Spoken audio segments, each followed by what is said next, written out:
So in today's video, we are going to be talking about program implementation. More specifically, we're going to be talking about programming constructs and expression evaluation using Boolean expressions. Now here's a list of a couple of common operators used in Java. So we have the addition, subtraction, multiplication, division. There's also modulus and other different operators that we often use with integers or doubles. There are also different Boolean operators, the main ones being not, or, and. Now these are very, very important when it comes to using Boolean algebra and evaluating different true or false statements when you're coding. So these are a couple of the Boolean laws that we use when we're coding. Now, in general, all of these laws are very important, and a lot of them can be used in other laws that I'm going to discuss later on. So today we're going to be focusing on the distributive law, absorption law, and Morgan's law. So this is the law of distribution, or the distributive law, and as you can see, it's a lot like any distributive law you would have done in your math class. So for the AND operator, we have A plus BC is equal to A plus B times A plus C. And for the OR operator, we have A times B plus C is equal to AB plus AC. So these laws, the whole purpose is when you're using and evaluating different Boolean expressions, so with true or false statements. Generally, you would have a value, a true or false set for A, B, and C, and then using these different laws, such as the law of distribution, you can figure out the corresponding values for your expression. So in real life application, theoretically it does seem a little complex, but in real life application, using a truth table or simply using it in your code, you're definitely going to be able to see how it works. So next we have the law of absorption.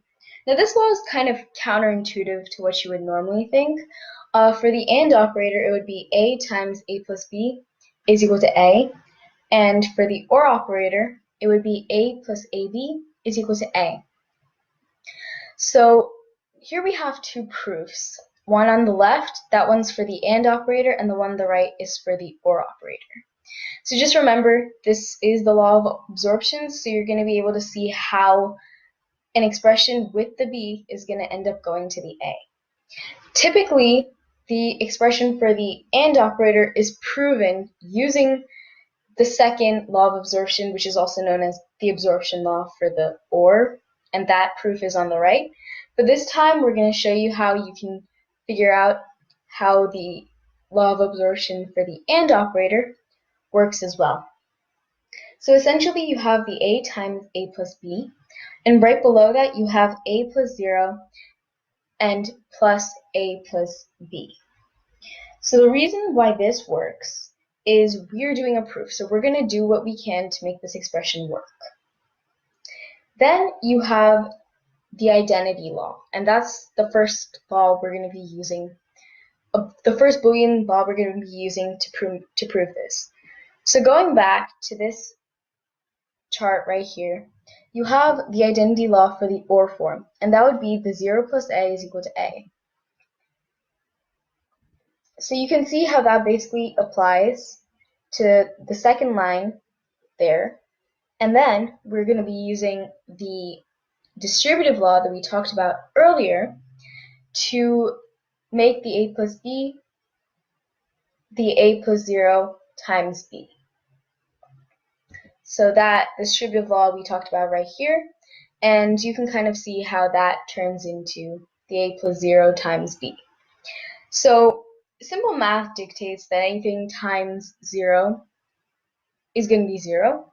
So we can easily figure out how you get from A plus 0 times B to A plus 0 and then to A.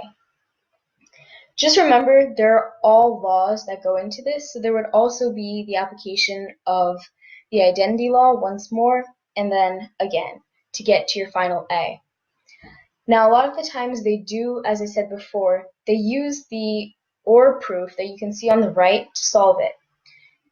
Some of you might be thinking that when you use 0, that makes it easier, and that allows it to cancel out, but you can use it with other values, You just need to manipulate it and use the different Boolean laws to make your proof work. The point is, the law of absorption is very useful and it's important to know it, so just remember it. And here we have De Morgan's law. This is the one they're probably going to be talking about on the AP test, so this is definitely a law you should be familiar with. The idea behind it is not A and B is the same as not A or not B, and that would be separate. And then the other aspect to it is not A or B is the same as not A and not B. So De Morgan's law is definitely one of those laws you're going to see often used with the truth table. Here we're going to insert that in later on. So here is De Morgan's law using a truth table. So this is definitely going to make it a lot clearer than, just the not A, not B deal. So you're going to understand it here. So here you can see on the left-hand side we have the different P and Q values. So P, you have true, true, false, false, and Q, true, false, true, false. Then you can see what P and Q would be, like it would be true, false, false, false. And then you can see what it would be for P or Q, and that would be true, true, true, false. So the idea behind this is you can basically see that with not P and Q, that is just going to end up being false, true, true, true. And that happens to be the opposite of P or Q. And then with not P or Q, you would have false, false, false, true. And that actually is the opposite of P and Q. So you can see how De Morgan's law works, and using that information, if you just have a value for P and Q, or you know P or Q, then you don't really need to do much work to figure out what not P and Q is and not P or Q. And here we have short-circuit evaluation. So the basic idea behind this is with the AND operator, you're going to run through the code until it reaches false, and with the OR operator, it's going to run through the code until it reaches true. The basic idea behind this is that basically, as you can see in the words below, it says that the first condition is only evaluated since it's false. True isn't evaluated since it's not required.